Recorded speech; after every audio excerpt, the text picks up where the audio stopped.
Subscribe to our channel by clicking the subscribe button. Click the bell button and enjoy the latest uploads from our channel. الحمدللہ رب العالمین والصلاة والسلام علی سید المرسلین اما بعد۔ ایک بھائی سوال کرتے ہیں کہ کیا نبی علیہ الصلاۃ والسلام نے سمندری سفر کرنے سے روکا ہے؟ کیا آپ نے سمندر کی سیر کرنے سے روکا ہے؟ تو گزارش یہ ہے کہ اس بارے میں ایک روایت موجود ہے جسے امام ابو داؤد رحمہ اللہ روایت کرتے ہیں، جس میں نبی علیہ الصلاۃ والسلام کی طرف یہ بات منسوب کی گئی ہے کہ آپ فرماتے ہیں کہ سمندر میں وہی سفر کرے جو حج کے لیے جا رہا ہو یا عمرے کے لیے جا رہا ہو یا جہاد کے لیے جا رہا ہو، کیونکہ سمندر کے نیچے آگ ہے۔ تو اس روایت سے پتہ چلتا ہے کہ ان تین مقاصد کے علاوہ جن کا حدیث میں تذکرہ ہوا ہے، سمندر کا سفر کرنا جائز نہیں ہے، جس کا مطلب یہ ہوگا کہ کاروبار کے لیے، سیر و سیاحت کے لیے آپ سمندر کا سفر نہیں کر سکتے۔ لیکن صحیح بات یہ ہے کہ سمندر کا سفر کاروبار کے لیے اور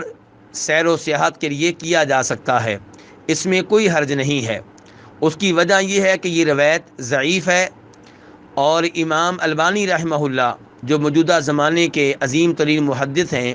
وہ اپنی کتاب ارواء الغلیل میں فرماتے ہیں کہ اس حدیث کے ضعیف ہونے پہ ائمہ کرام کا اتفاق ہے۔ خود قرآن حکیم میں ایسی کئی آیات ہیں جن سے پتہ چلتا ہے کہ سمندری سفر اللہ رب العزت کے انعامات میں سے ایک انعام ہے، اس کی مہربانیوں میں سے ایک مہربانی ہے، اور اس کے عظیم ترین فضل میں سے اس کے فضل کی ایک عظیم ترین صورت اور شکل ہے۔ چنانچہ اللہ تعالیٰ سورہ بنی اسرائیل میں فرماتے ہیں، ربکم الذی یزجی لکم الفلک فی البحر لتبتغوا من فضلہ انہ کان بکم رحیما۔ تمہارا رب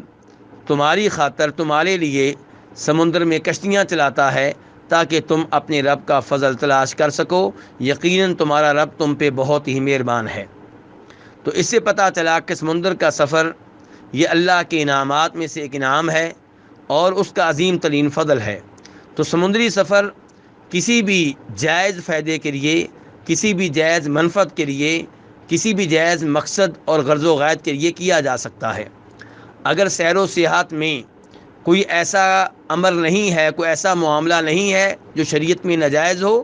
تو سمندری سفر سیر و سیاحت کی غرض سے کر سکتے ہیں، جیسا کہ یہ سفر آپ خشکی میں کر سکتے ہیں، سمندر کے علاوہ کر سکتے ہیں۔ لیکن اگر سیر و سیاحت میں کچھ ایسے امور ہوں جو ممنوع ہیں تو وہ سمندر میں بھی ممنوع ہیں، سمندر کے علاوہ بھی ممنوع ہیں۔ مثال کے طور پہ سمندری سفر میں سیر و سیاحت کی جا رہی ہے لیکن اس میں شراب پی جا رہی ہے، اس میں ایسے گانوں کا بندوبست ہے جو شریعت کے خلاف ہیں،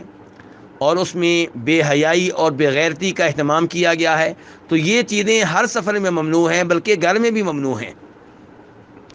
تو اور اللہ رب العزت سورہ بقرہ میں ارشاد فرماتے ہیں کہ والفلک التی تجری فی البحر بما ينفع الناس۔ اس آیت کا مطلب یہ ہے، اس کا مفہوم یہ ہے، اس کا خلاصہ یہ ہے کہ اللہ رب العزت نے سمندری سفر کو، سمندر میں کشتیاں چلنے کو اپنی نشانیوں میں سے ایک نشانی قرار دیا ہے۔ یعنی کہ سمندر میں جو کشتیاں چلتی ہیں، چاہے وہ کسی بھی جائز منفعت کے لیے ہوں، جائز فائدے کے لیے ہوں، تو وہ اللہ رب العزت کی نشانیوں میں سے ایک نشانی ہے، اور یہ اللہ رب العزت کا ایک انعام ہے۔ تو خلاصہ کلام یہ ہے کہ سمندر کا سفر کسی بھی جائز فائدے کے لیے کر سکتے ہیں اور اس کی کوئی ممانعت نہیں ہے۔ البتہ یہ بات صحیح ہے کہ امام احمد رحمہ اللہ نبی علیہ الصلاۃ والسلام سے یہ حدیث ذکر کرتے ہیں، جس کا مفہوم اور خلاصہ یہ ہے کہ جب سمندر میں اضطراب ہو، طغیانی ہو، مرنے کا خطرہ ہو، تب کوئی سمندری سفر کرے اور مر جائے تو